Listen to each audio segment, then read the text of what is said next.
नमस्कार, आप देख रहे हैं प्रदेश का सबसे भरोसेमंद news channel India news Rajasthan और आपके साथ मैं हूं सीमा चौधरी। हमारी खास पेशकश बड़ी बहस में आप सभी का स्वागत है। राजस्थान विधानसभा चुनाव नजदीक आने के साथ ही टिकटों के लिए जोर आजमाइश का काम भी तेज हो गया है।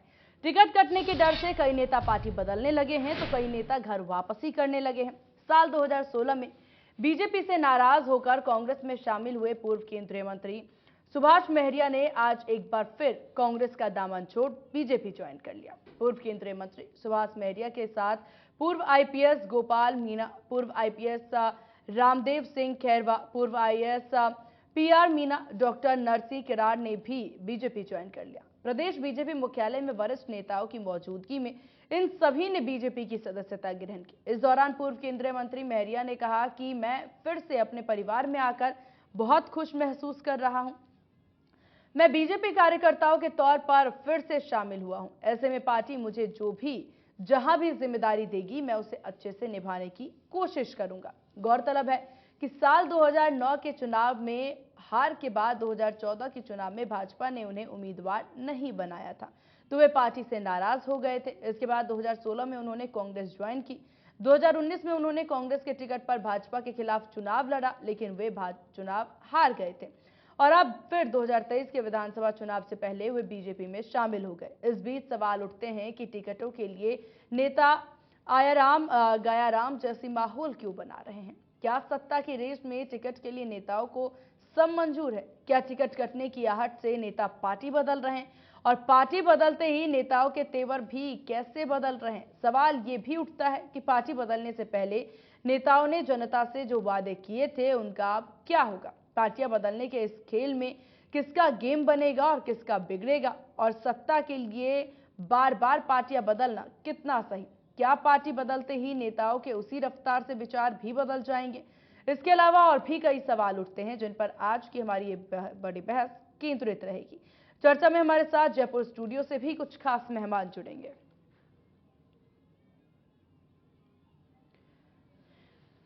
तो कांग्रेस की बात यहां पर कर ली जाए तो यहां पर कांग्रेस भी ताबड़तोड़ तैयारियां करती नजर आ रही है। सत्ता वापसी के लिए पूरी कोशिश यहां पर गहलोत के द्वारा भी की जा रही है। जहां राजस्थान में कांग्रेस और पायलट गुट के बीच भी देखिए जिस तरह की लड़ाई छिड़ी हुई है, उसमें मुख्यमंत्री के लिए विधानसभा चुनाव प्रतिष्ठा का सवाल भी बना हुआ है। वे किसी भी कीमत पर सरकार रिपीट करने की पूरी कोशिश में जुट गए हैं। मुख्यमंत्री गहलोत ने कर्नाटक में कांग्रेस का चुनावी कैंपेन संभालने वाली टीम को ही प्रचार और रणनीति बनाने की जिम्मेदारी सौंपी है। ये टीम ही महंगाई राहत कैंप जैसे अलग अलग प्रयोग करने में जुटी है। इसके लिए राज्य सरकार करीब 150 करोड़ रुपए से ज्यादा खर्च करने की तैयारी में है।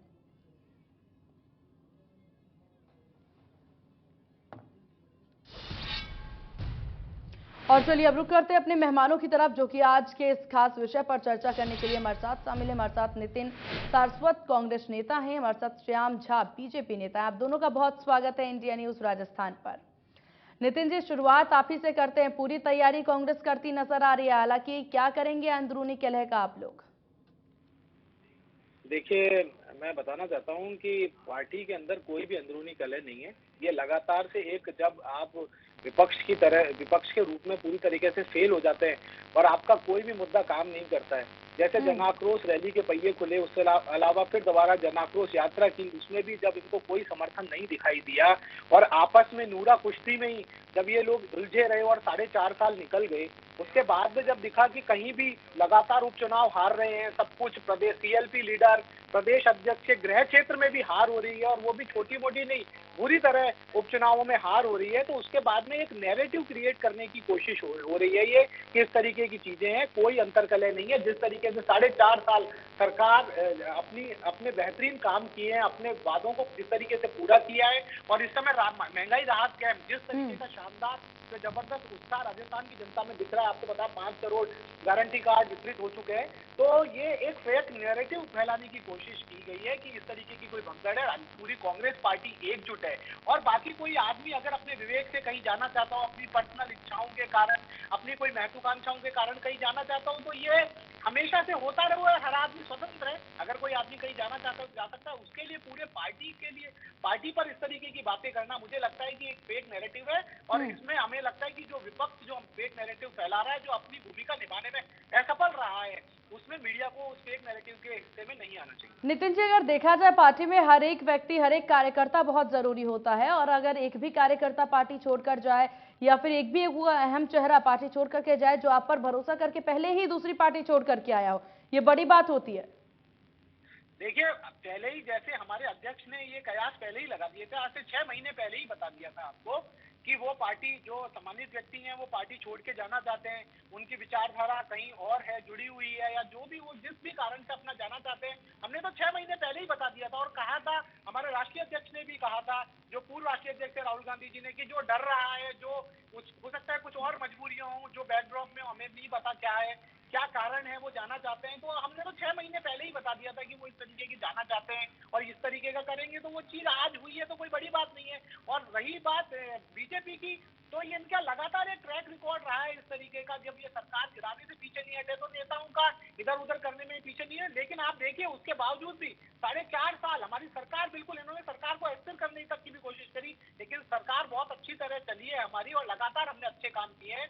और जनता का इसीलिए हमें लगातार, चाहे जितने भी उपचुनाव हुए, चाहे लोकल इलेक्शन हुए, आपने देखा लगातार हमें सपोर्ट मिला है। लेकिन किसी व्यक्ति, अगर कोई व्यक्ति पर्सनल कहीं जाना चाहता है तो उसमें पार्टी, हम तो चाहते हैं कि जो हमारी विचारधारा से जुड़ा है वो लगातार यहाँ रहे, जो जनता की सेवा करने के लिए, जो हम वादे पूरे कर रहे हैं उनके लिए हमारे साथ मेहनत करना चाहता है, वो हमारे साथ रहे। जो जिसकी विचारधारा हमसे नहीं मिलती, या जो नहीं चाहता, जो किसी और चीज से कोई अलग अपनी महत्वाकांक्षाओं को पार्टी से बढ़कर देखता है, तो वो उसको कोई रोक नहीं सकता ना। सबकी अपनी स्वतंत्रता है, वो जाना चाहते हैं वो चले गए। चलिए ठीक है, तो खास तौर पर ये कहना कि किसी के आने या जाने से कांग्रेस को कोई फर्क नहीं पड़ता। नहीं, मैंने ये नहीं कहा, मैंने ये कहा कि पूरी पार्टी एकजुट है। यदि एक या दो व्यक्ति कोई जाना चाहते हैं जिनकी विचारधारा कोई विचार पार्टी से बढ़कर उनकी महत्वाकांक्षाएं हैं, या कोई और बातें हैं, जो कि हमने 6 महीने पहले प्रिडिक्ट भी कर लिया था, ये किसी से छुपी नहीं है, 6 महीने पहले हमने बता दिया था। अगर कोई तो प्रिडिक्ट करने से पहले आपने क्या उनसे बातचीत करने की कोशिश की? क्योंकि अगर कोई भी आप पे विश्वास करके, नितिन जी, कोई भी आप पे विश्वास करके अगर उस पार्टी को ज्वाइन करता है, वो छोड़ना चाह रहा है, तो कोई तो वजह होगी खास। क्या उस वजह को जानने की कोशिश कांग्रेस के द्वारा किया गया? देखिए बिल्कुल मैडम, पूरी तरीके से इस वजह को भी जानने की कोशिश की, निराकरण का। लेकिन हमारे लिए राजस्थान की 8 करोड़ जनता सर्वोपरि है। ये किसी की पर्सनल महत्वाकांक्षा, व्यक्तिगत महत्वाकांक्षा अगर जनता के ऊपर भारी हो तो उस चीज को पूर्ति नहीं की जा सकती। यहाँ पे जनता माई बाप होती है, हम गरीब को गणेश मानकर जनता की सेवा करते हैं, और जनता ही हमारे लिए सर्वोपरि है, और वही आके वोट करती है। जनता ही निकलकर वोट करती है, कोई नेता जनता ही बनाती है, और जनता ही किसी नेता को गिराती है। जनता माई बाप होती है। जैसा कि मुख्यमंत्री जी कहते हैं, जनता ही खलक की आवाज होती है। मुख्यमंत्री जी ने हम हमेशा कहा है। पार्टी ज्वाइन करना या पार्टी छोड़ना जनता पर निर्भर नहीं करता।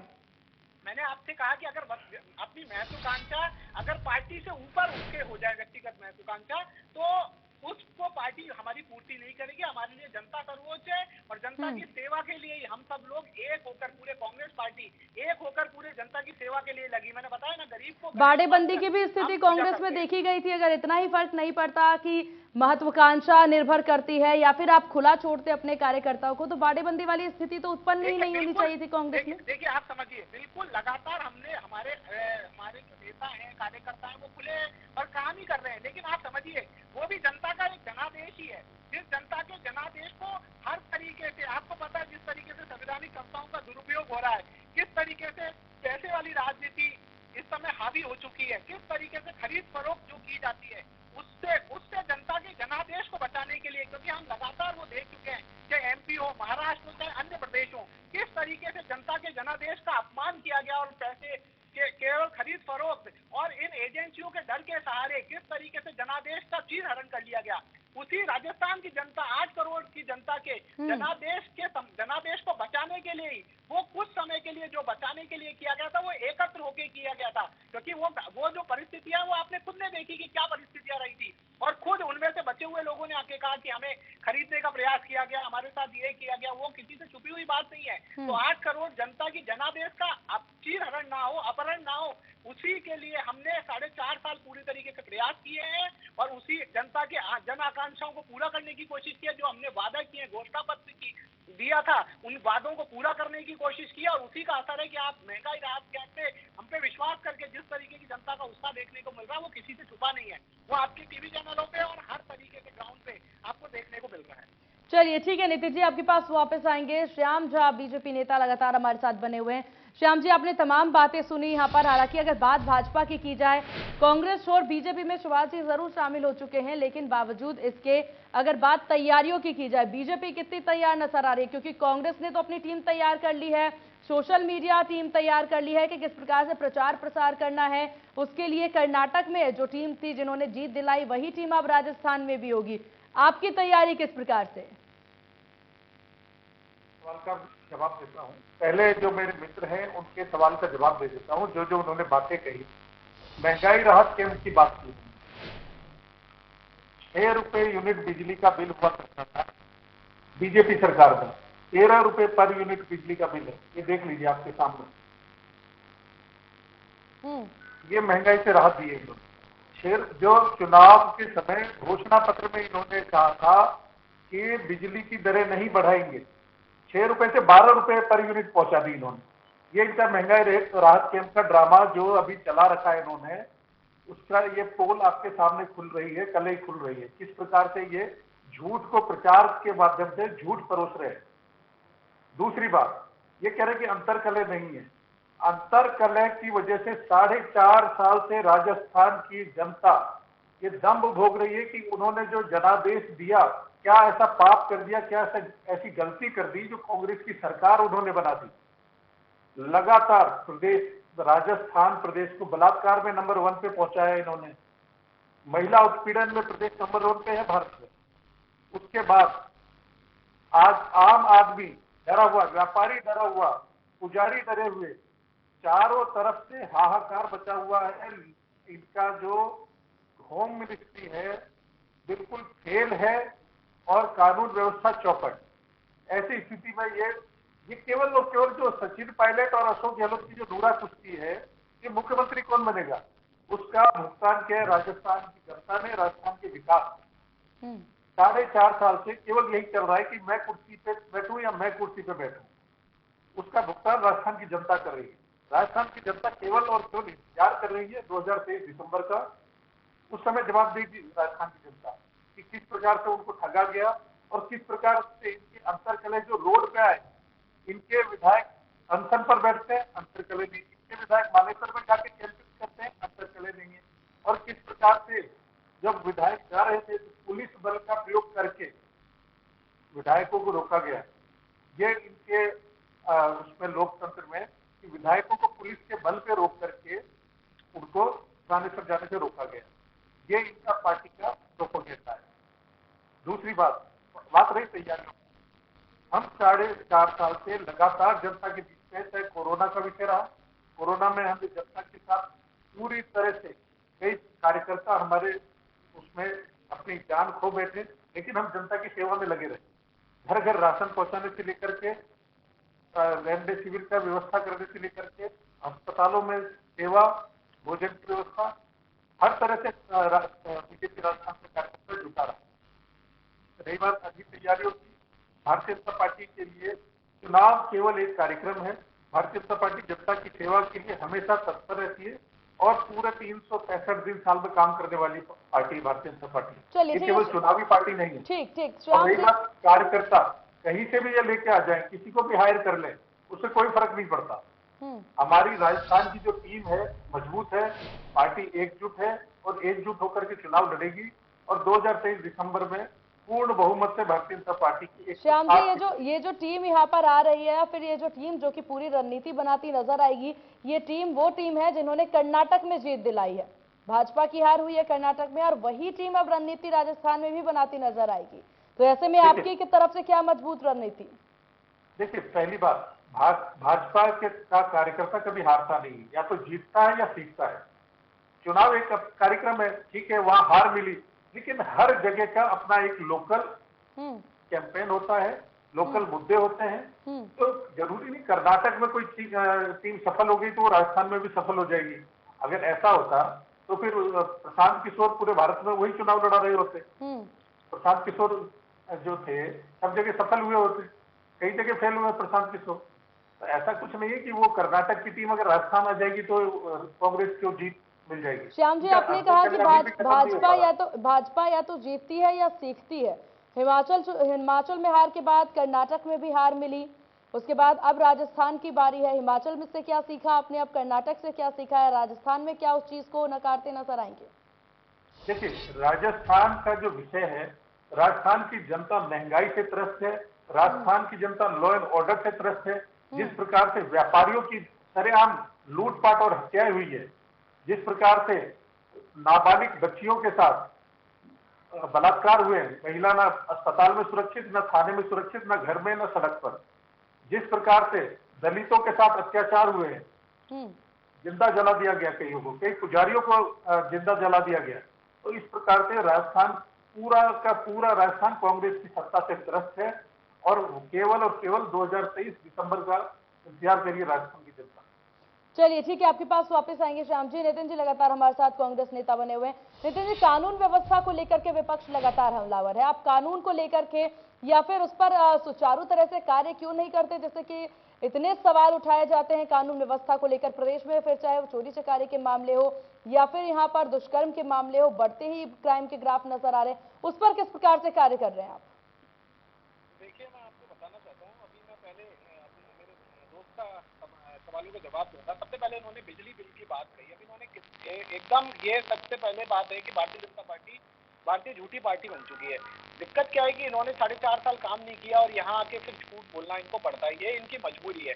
हमारे सबसे पहले तो मैं ये बताना चाहता हूँ कि 100 यूनिट तक जिनका है, जिसमें 1 करोड़ 4 लाख लोग हैं, उनका बिजली का बिल तो बिल्कुल ही माफ है। 1 करोड़ 4 लाख का उनका बिल्कुल शून्य है। अगला इन्होंने बताया, उसके बाद में 150 से लेके 300 यूनिट तक का जो बिल है, ₹7.35 प्रति यूनिट है। 301 से 500 यूनिट तक ₹7.67 प्रति यूनिट है। तो ये आके यहाँ पे जो ये गुमराह करते हैं, झूठ बोलते हैं, वो मेरे को इस बात से बड़ी आपत्ति है। और साथ में 2000 यूनिट किसानों का एकदम फ्री है। और आप किसी भी भाजपा शासित राज्य देखेंगे, वहां पे शून्य है जो फ्री है। तो बिजली बिल की ये गलत बात कहते हैं। साथ में अभी ये फ्यूल सरचार्ज की जो बात उठाएंगे, उसका मैं पहले से जवाब देना चाहता हूँ। फ्यूल सरचार्ज पहली बात तो विद्युत विनियामक आयोग तय करता है, और वो भी उसके जो विद्युत विनियामक इस शर्त में तय करता है कि जब हम कोयला खरीदते हैं तो उसकी दो दरें होती है, एक फिक्स रेट होती है, एक वेरिएबल रेट होती है। वेरिएबल रेट तय होती है कि आप किस शर्त पे कोयला खरीद रहे हैं। अब जब से ये सरकार है, केंद्र सरकार, उसने डीजल की रेट, आज क्रूड ऑयल की कीमत $1 प्रति बैरल तक आ गई, लेकिन वो जो 16-17 रुपए कम होने थे, वो इन्होंने कम नहीं किए। डीजल की रेट पे डिपेंड करता है।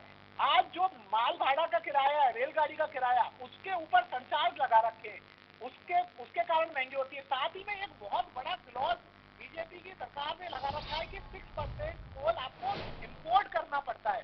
मतलब आप समझिए कि बिजली हमेशा पैदा होती थी, और हमेशा पैदा होती थी तब कोई कोयला खराब नहीं था। लेकिन इन्होंने जब सरकार में आए, अपने चुनिंदा मित्रों को फायदा पहुंचाने के लिए, जो आपको पता चलेगा कि कोल इंपोर्ट कौन किससे करना पड़ता है, कोल 6% का क्लॉज लगा रखा है, जिससे तात्कालिक परिस्थितियों में केवल 3 महीने के लिए एक जो बोझ आया है, वो 13% जो फीसदी जनता है उसके ऊपर, क्योंकि वो ऐसा क्लोज है। 87% जो वल्नरेबल जो हमारे सिटीजन थे, राजस्थान की जो जनता थी, उसको हमने पहले उससे बाहर कर दिया है। लेकिन इस चीज से एक चीज बड़ी साफ होती है कि 13% लोगों के लिए ये आके अगर उन्हें तात्कालिक कुछ बोझ सहना पड़ रहा है, तो इनके मन में पीड़ा होती है। लेकिन एक 25-25 सांसद देने वाली और इतनी बड़ी विजय पहले इनको लोकसभा में दी, साथ में इतने सारे बड़े नेता राजस्थान में भाजपा के हैं, लेकिन इनका दिल नहीं रुकता जब सिलेंडर 400 से 11 होता है।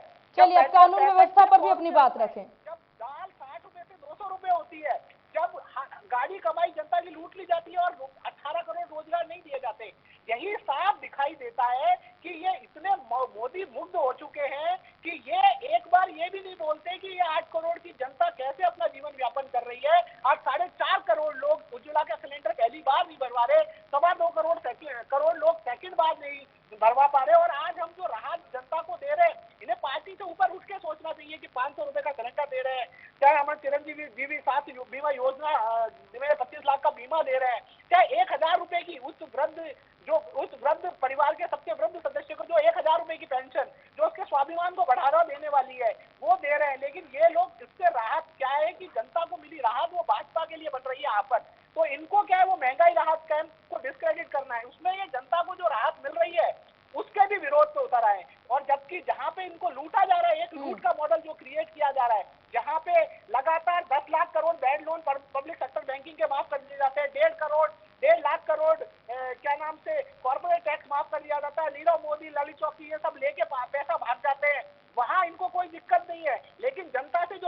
पेट्रोल है, सीएनजी 45 रुपए से आज 90 रुपए हो जाती है, आज सिलेंडर, कुकिंग ऑयल सब महंगे हो जाते हैं, उनमें इनको कोई दिक्कत नहीं है। कभी भी आपने नहीं देखा कि कभी एक बार ये केंद्र की सरकार से बोले भी हो, जहां पे गरीब को जीएसटी आटे पे देनी पड़ रही हो, दूध पे देनी पड़ रही हो, बताइए क्या हालत है। अब अगला ये बोल रहे हैं अंतरकलह। अंतरकलह वो होती है जब एक ही मंच पे खड़े होकर लात घूसे चलते हैं। जब कोई भी बड़ा जन आक्रोश यात्रा था, जब इन्होंने जन आक्रोश यात्रा कहा, इनको दिखा कि जनता का समर्थन ही नहीं मिल रहा, उस मंच पे भी ये सारे बड़े नेता एक नहीं हो पाए। उसके अलावा ये कहते हैं कि भ्रष्टाचार, आप लॉ एंड ऑर्डर की बात करते हो। अब मैं लॉ एंड ऑर्डर की बात बताना चाहता हूँ।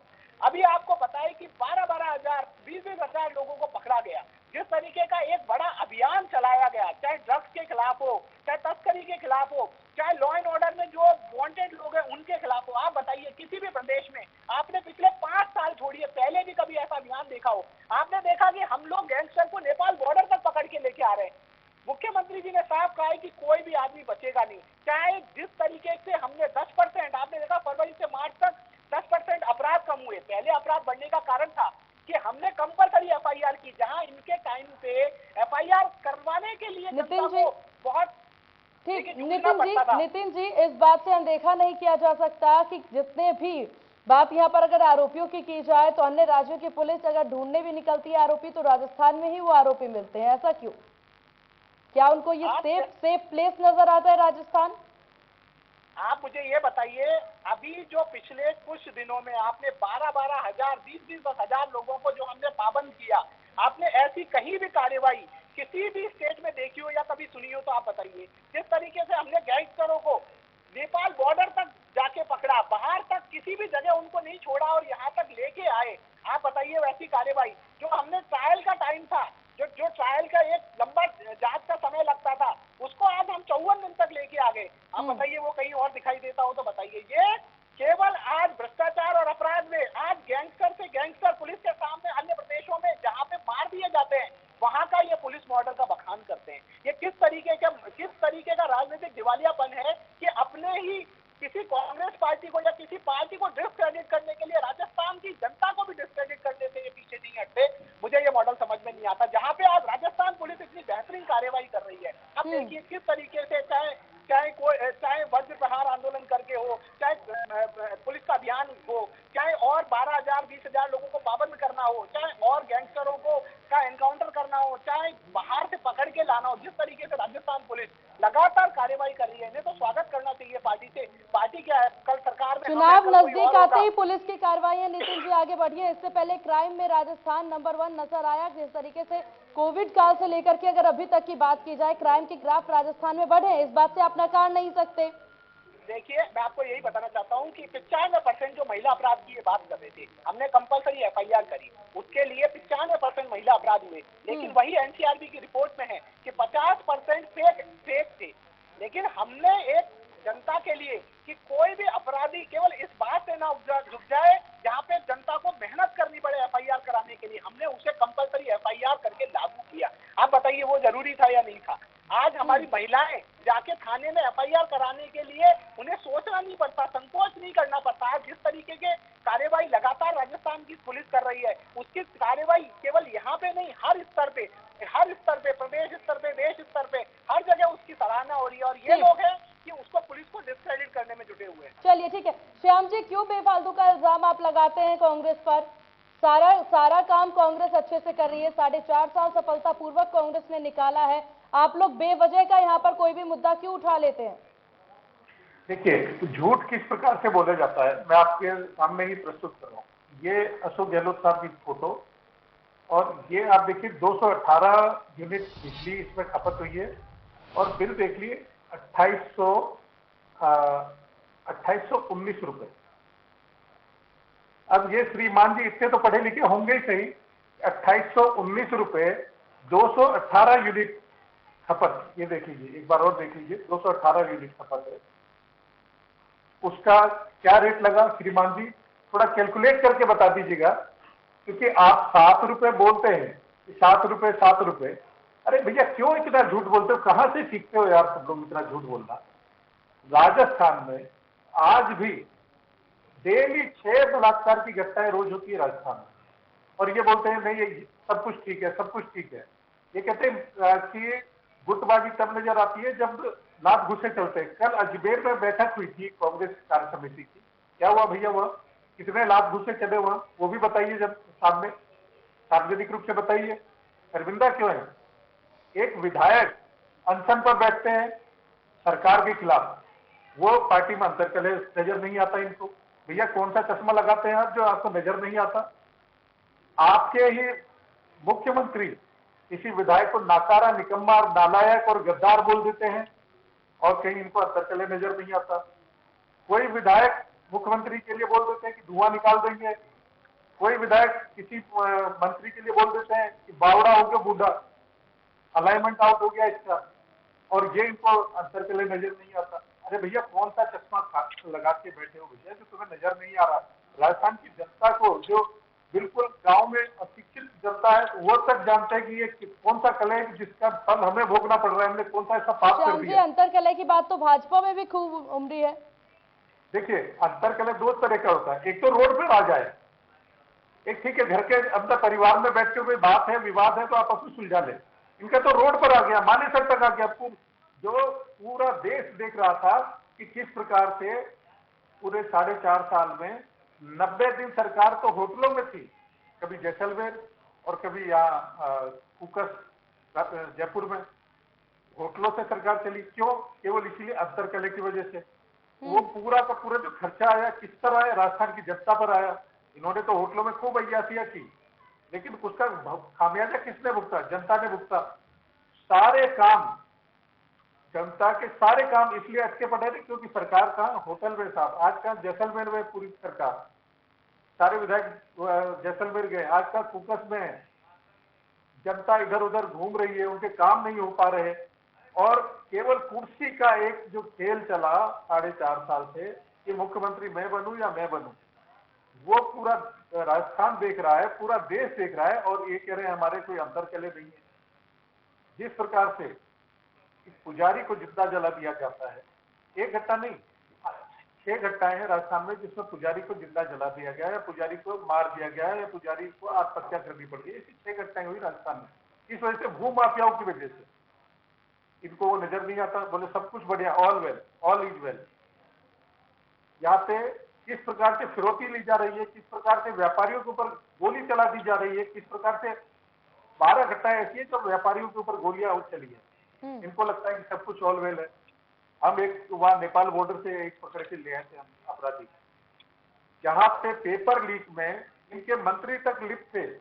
करोड़ों बेरोजगार बेचारे, कोई कौन से गांव से, कोई कहां से, कोई बस से, कोई ट्रेन से, कोई इस प्रकार से परीक्षा सेंटर पे पहुंचते हैं, तो वहां जाकर परीक्षा देते हैं, बाद में पता पड़ता है पेपर लीक हो गया। कितना आप सोचिए, विद्यार्थी का जो 2 लाख रुपए कोचिंग करके तैयारी करता है और उसके बाद जाकर के परीक्षा देता है, और उसके बाद पता पड़ता है कि पेपर लीक हो गया, अब दोबारा से फिर से होगा, तैयारी करिए आप। क्या मानसिकता है इनकी? क्या करना क्या चाहते हैं? देखिए श्याम जी, पेपर लीक के मामले ना केवल राजस्थान में थे, भाजपा शासित प्रदेश में भी पेपर लीक के मामले सामने आए। बिल्कुल। तो ये लापरवाही तो हर सरकार की मानी जा सकती है कि बच्चे मेहनत करते हैं, अपना पूरा साल उसमें लगाते हैं, और सिर्फ सरकार की और प्रशासन की नाकामयाबियों की वजह से उन्हें झेलना पड़ता है।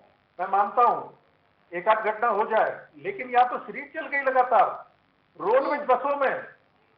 इस प्रकार से जो माफिया है रोडवेज की सरकारी बसों में बच्चों को ले जा रहे थे पेपर दिलाने, जो माफिया गिरोह सक्रिय थे वो लोग, इनके मंत्रियों के साथ वो माफिया गिरोह की फोटोएं हैं, और उसके बाद भी इन्हें ऑल इज वेल, सब कुछ ठीक चल रहा है। अरे भैया थोड़ी शर्म करो, स्वीकार करो, माफी मांगो राजस्थान की 8 करोड़ जनता से कि आप लोगों को चुन करके उन्होंने क्या पाप किया। उनके सामने आपको जाकर के माफी मांगनी चाहिए।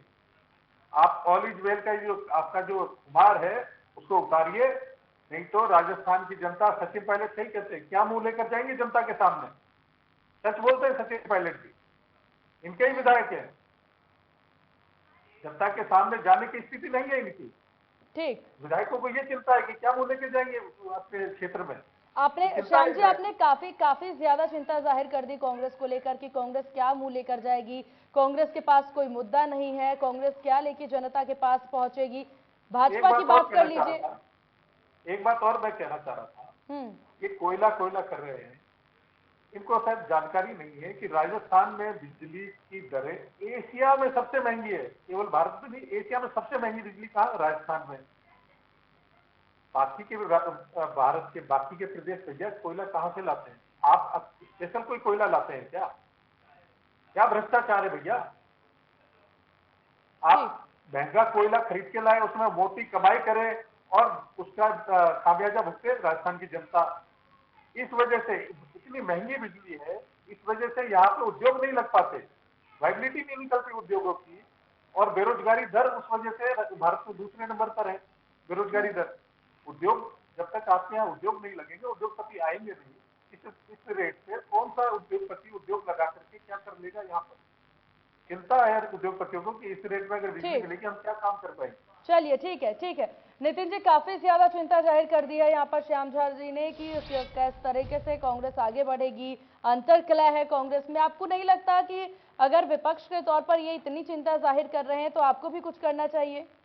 देखिए, सबसे बड़ी बात यह है कि श्याम जी हमारी बहुत चिंता करते हैं, हम तो यही मानते हैं, लेकिन देश की ये जो राजस्थान की जनता है, आपकी नहीं, कोई चिंता नहीं है। राजस्थान राजस्थान की जनता की इनको कोई चिंता नहीं है। 4.5 साल आप किसी भी गांव ढाणी, किसी भी खड़ी में जाके पूछ लीजिए, ये कहते हैं कि भाजपा तो कहीं नदारत है। एक सामान्य नैरेटिव पूरी जनता में कि भाजपा 6 कोड़ है। हमारे यहाँ तो ढूंढाड़ में बोलते हैं कि भाजपा कोड़े से, मतलब उनको पता ही नहीं है भाजपा 4.5 साल कहीं रही नहीं है। ये आम एक जनता से आप जाके गाँव में पूछेंगे ना तो कोई भी बोल देंगे। मेरे मित्र अभी यहाँ चैनल पे उनकी एक किसी पार्टी के प्रति लॉयल्टी है, इसलिए वो अभी नहीं बोल पाएंगे। डिबेट के बाद में वो भी बता देंगे कि हाँ यार, हमारे तो कोई 4.5 साल कोई रहा ही नहीं, इसीलिए अध्यक्ष को हटाना। जो प्रभारी मंत्री ने कहा कि अध्यक्ष कंटिन्यू करेंगे, उन अध्यक्ष को हटा के उपनेता बना दिया गया। ये हालत है। अपने क्षेत्र में सीएलपी और जो अध्यक्ष था, खुद का गृह क्षेत्र है दोनों का, उसमें दोनों हार गए। आप क्या स्थिति है ये तो आपको पता है, लेकिन अब मैं एक एक बात का जवाब देना चाहता हूँ। देखिए, मैं आपको ये बता रहा था कि महिला अत्याचार में 2017 में जो अनुसंधान का समय 435 दिन था, वो आज 54 दिन रह गया है। उसके अलावा SC/ST प्रकरण में जो 2018 में अनुसंधान का समय 223 दिन था, वो 97 डे रह गया। उसके अलावा मैं आपको ये बताना चाहता हूँ कि आप ये देखिए, राजस्थान में जो दुष्कर्म के मामले, मैंने आपको बताया कि जो मामले लगाए गए 50% जो ऐसे थे जो क्या नाम से फेक निकले। अब पूर्ववर्ती भाजपा शासन के समय में 2018 में प्रतिदिन 10 से अधिक दुष्कर्म के मामले दर्ज होते थे, और महिला अत्याचारों के प्रकरण में 30% से ज्यादा मामले न्यायालय में जाके दर्ज करवाने पड़ते थे, जो हमने कंपलसरी FIR करी कि आज आके आप FIR करा सकते हो। अब ये बात करते हैं महिला अत्याचारों की। इनके शासन में तो ये हालत है भाजपा की दूसरी जगह सरकारों में कि जहां 11 लोग ऐसे हैं जो सामूहिक बलात्कार और हत्या के आरोप में उन्हें बरी कर दिया जाता है। अब मैं एक एक करके और बताना चाहता हूँ। यूपी आप वुमेन किडनैपिंग में सबसे ज्यादा केस है, जहां 11,000 लगभग केस है। राजस्थान में है वो 6,000 से भी कम। उसके अलावा IPC क्राइम उत्तर प्रदेश में अब 2021 में 3,57,950 और राजस्थान में 2021 में 2,14,000। IPC क्राइम रैंक में महाराष्ट्र, जहां इनकी सरकार, यूपी इनकी सरकार, किडनैपिंग में यूपी सबसे नंबर 1। उसके अलावा किडनैपिंग फीमेल उत्तर प्रदेश में वो भी नंबर 1। रिकवरी ऑफ किडनैप जो परसेंट जो रिकवरी हो जाती है, जहां यूपी की 50% है, राजस्थान की 81% है। क्राइम अगेंस्ट वुमेन राजस्थान में 2021 में 40,738 मामले दर्ज होते हैं। उत्तर प्रदेश में 56,083 मामले। उत्तर प्रदेश में सबसे हत्या के मामले सबसे ज्यादा है, अपहरण की वारदातें सबसे ज्यादा है। ये पता नहीं कौन सा डेटा कहां से भाजपा के लोग लेके आते हैं। कारण क्या है कि ये चाहते हैं कैसे भी सत्ता पाना, और इस सत्ता पाने में जब 4.5 साल आप जमीन में मुद्दों को नहीं समझ में रखते हैं तो आपको झूठ पे उतरना पड़ता है। अगला ये बिजली का बिल दिखा रहे थे, वही बिजली का बिल ये क्या है, सीधा देखते हैं। अब मैं आपको वही बिल उल्टे में दिखाऊंगा। उल्टे में जब पहले हमने मुख्यमंत्री किसान मित्र योजना, जिसमें अंदर 1,000 रुपए प्रति माह किसानों के और 12,000 रुपए का अनुदान था साल का, अब तो हमने 2,000 यूनिट सभी की माफ कर दिए, सारे किसानों की 12,000 से भी ऊपर चले गए। उसके अलावा ये यूनिट के चार्जेस आपके सामने लिखे हुए हैं, 100 रुपए यूनिट तक निःशुल्क रहेगा। उसके बाद में ये बता रहे थे, देखिए आप 101 से 200 तक 8 रुपए 50 पैसे के आसपास है। 101 से 200 तक जो था, 100 तक था 7 रुपए 55 पैसे, वो भी हटा दिया गया है। अब किस प्रथम पर यूनिट का वो भी अलग चार्जेस है, क्या 12.5 यूनिट है।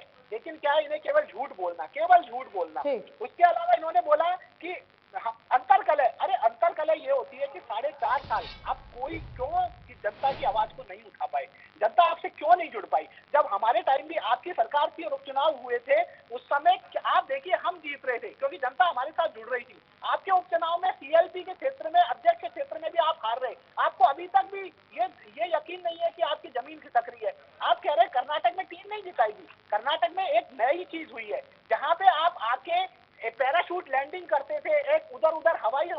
करते थे और जनता के मुद्दों की चुनाव में बात ही नहीं करते थे। वो पहली बार कर्नाटक के चुनाव ने साबित कर दिया कि जनता बोर हो चुकी है, उसको अपने मुद्दों से मतलब है, उसको अपनी परेशानियों से मतलब है। वो महंगाई पे बात करना चाहती है, वो बेरोजगारी पे बात करना चाहते हैं, वो 18 करोड़ रोजगार जो आपने वादे किए थे उस पर बात करना चाहते हैं, ठीक वो है। 65 रुपए पेट्रोल जो आपने दिए थे उस पर बात करना चाहते हैं। एक मिनट, और ये बात करते हैं अपराध की। जब यहाँ पे कन्हैया लाल जी की एक हत्या होती है, उसके बाद में ये बहुत हल्ला मचाना शुरू हुआ। जैसे ही 2 दिन बाद में पता चला वो भाजपा का कार्यकर्ता था और बड़े बड़े नेताओं से उसके लिंक थे। उसके बाद में जांच आज एनआईए तक चली गई है। इन्होंने कहा एनआईए को हमने पकड़ के और एनआईए तक दे दिया। आज वो जांच का कोई खुलासा नहीं हुआ। उस समय बोलते थे ये पाकिस्तान से लिंक है, इसके वहां से लिंक है, ये काम है।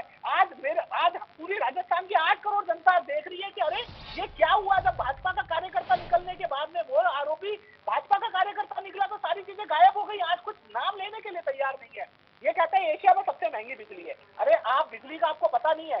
बिजली में आज चाहे सौर ऊर्जा के अंदर हो, चाहे विंड एनर्जी के अंदर हो, चाहे अक्षय ऊर्जा में हो, चाहे चाहे एनर्जी कंजर्वेशन अवार्ड हो, इस सबको राजस्थान में नंबर 1 मिला हुआ है। जहां हम 13 मेगावाट आजादी के टाइम पे करते थे, आज हमारा 24,000 मेगावाट हमारी अधिस्थापित क्षमता है। हम लगातार उसमें काम कर रहे हैं और आप कह रहे हैं एशिया से सबसे महंगी। इस डिबेट खत्म होने तक अगर आप मेरे को ये साबित कर देंगे एशिया की सबसे महंगी है तो मैं आपको मान जाऊंगा, लेकिन आप ये साबित नहीं कर पाएंगे। मैं ये पहले ही बता रहा हूँ। मैं बोल रहा हूँ जो जितने भी दर्शक है और मैम आपसे भी रिक्वेस्ट करना चाहता हूँ कि ये साबित कर दे राजस्थान में सबसे महंगी है। मैं आपको बता रहा हूँ 2000 यूनिट कहीं भी अपने आसपास, चाहे मध्य प्रदेश हो, हरियाणा, उत्तर प्रदेश हो, वहां पे किसी का किसान का कोई बिल माफ है नहीं। यहाँ पे राजस्थान में 2000 यूनिट, यहाँ 100 यूनिट, 1 करोड़ 4 लाख मतदाता जिनका शून्य बिल आएगा। क्या हमारे बगल में किसी प्रदेश में भाजपा में कहीं जनता को राहत है? नहीं। दिक्कत क्या है? महंगाई से अब जनता को राहत मिल रही है। हमने बहुत कोशिश करी कि केंद्र सरकार भी हमारी मदद करे, ये लेकिन लूट के मॉडल में व्यस्त है। जब हम राहत देने का प्रयास कर रहे हैं, जब जनता को राहत पहुंच रही है, जनता हमारे साथ जुड़ रही है, तो ये भाजपा के लिए राहत, ये जो जनता को मिल रही है जो राहत, वो भाजपा के लिए बन रही है आहत। अब ये बात कर रहे थे कि पेपर लीक की बात करते हैं। 13 पेपर इनके टाइम में लीक हुए। आरएएस तक का एग्जाम लीक हुआ। अमृतलाल मीणा जो गिरफ्तार, आप पूछिए गिरफ्तार जिसको पकड़ा गया, आज कोई जेल में है क्या? कोई एक आदमी जो बड़ा अधिकारी, बड़ा वो हो, जिसपे कार्रवाई हो? अरे हमने जो कानून बनाया वो भाजपा की सरकारें उन्हें अपनाने के लिए बेबस हो रही है। आज उत्तराखंड में भी हमारे जैसा ही कानून बनाया है। हमने स्पेशल टास्क फोर्स का गठन किया। आज आरपीएससी का मेंबर, कभी कहीं आपने किसी पीसीएस में देखा आरपीएससी का मेंबर तक गिरफ्तार हुआ? इसके टाइम में तो एनडीए में पेपर लीक हुए, सेना के पेपर लीक हुए, वहां तक भी। आज सोचिए पूरे केंद्र स्तर के सेना के पेपर तक लीक हुए, कोई कार्रवाई हुई? और इनके टाइम में जो 13 पेपर लीक हुए थे, कोई पूछिए एक आदमी अगर जेल में हो आज ये मेरे को बता दे, किसी एक का नाम बता दे जो जेल में हो। आज दिक्कत क्या है कि कार्रवाई हो रही है, आज कठोर कानून हो रहे हैं जो लागू हो रहे हैं, आज बच्चों को रोजगार मिल रहे हैं। आज जब पुराने बच्चे होते हैं ना, वो पूछते हैं कि यार रोजगार, तो वो बताते हैं कि भाई 4-4 साल में एक वैकेंसी क्लियर नहीं होती थी। ऐसे कानून लगा दिए थे जो कानूनों को आके हमने 15 गुना हो, चाहे कोई और कानून हो जिसे हमने आगे रद्द किया है ताकि वैकेंसी आगे चले। नहीं तो एक टाइम था जब बोलते थे कि आज एग्जाम है तो एक कहावत चला करती थी, अभी 3 बार तो और एग्जाम कैंसिल, नई डेट आएगी तब जाके तुम्हारा पेपर होगा। आज जो डेट दे दी उसी डेट पे पेपर हो रहे हैं, रिजल्ट आ रहे हैं। ये कैसी बात करते हैं? आज कार्रवाई हो रही है। आप बताइए और कहीं भाजपा के शासन में कहीं इस तरीके की कार्रवाई हो रही है? और जो हो रही है वो भी हमारे दबाव में आके हो रही है, एक आध जगह जो कानून बनाया है। तो मैं ये कहना चाहता हूँ कि जनता सब जानती है। जनता मूर्ख नहीं है। जनता समझती है कि कौन जनता के भलाई करना चाहता है, कौन जनता के वादों पे खरा उतरना चाहता है। अरे आप तो पूरे नेता एक जगह एक नहीं हो पाए अभी 4.5 साल में, कोई एक मुद्दा नहीं बना पाए, सड़क पे कहीं उतरे नहीं, संघर्ष किया नहीं विपक्ष के लिए। घर में भी जो तिजोरी की चाबी उसी बहू को दी जाती है जिसके मन के अंदर सेवा का भाव होता है। जो लूट का भाव रखता है उसको तिजोरी की चाबी नहीं मिलती। आप सोचो जनता, राजस्थान के 8 करोड़ की जनता आपको वो सत्ता सौंप देगी? अरे पहले नितिन जी, सुभाष मेहरिया जी की बात कर लेते हैं। वो जाट नेता है, प्रमुख जाट नेता है, उनकी पैठ जाटों में काफी ज्यादा अच्छी है। कांग्रेस छोड़ा वो बीजेपी में शामिल हो गए, काफी ज्यादा नुकसान आपको हो सकता है विधानसभा चुनावों में, क्या लगता है? देखिए मैं बिल्कुल आपको बताना चाहता हूँ, हमने, सुभाष मेहरिया जी एक सम्मानित नेता है, हमने उनको, वो पार्टी में आना चाहते थे, वो सेवा करना चाहते थे, हमने पार्टी उनको ज्वाइन कराई। उसके बाद में 6 महीने पहले ही हमारे अध्यक्ष ने कहा था कि वो जाने का मन बना चुके हैं। हमने उन्हें बहुत रोकने की कोशिश करी, लेकिन अगर किसी का मन है, कहीं दूसरी पार्टी में जाने का मन है, अपनी महत्वाकांक्षाएं, अगर हम, मैं तो अपनी जनता की सेवा से बढ़कर, पार्टी से बढ़कर, अगर कोई किसी की महत्वाकांक्षाएं हैं जिसे हम नहीं पूरा कर सकते, तो अपनी विवेक से अपनी महत्वाकांक्षाओं को पूरा करने के लिए कहीं भी जा सकता है। लेकिन आपने देखा कि कर्नाटक में जिस तरीके से भगदड़ मची थी, अब पूरी तरीके से एक पूरे देश में माहौल बन चुका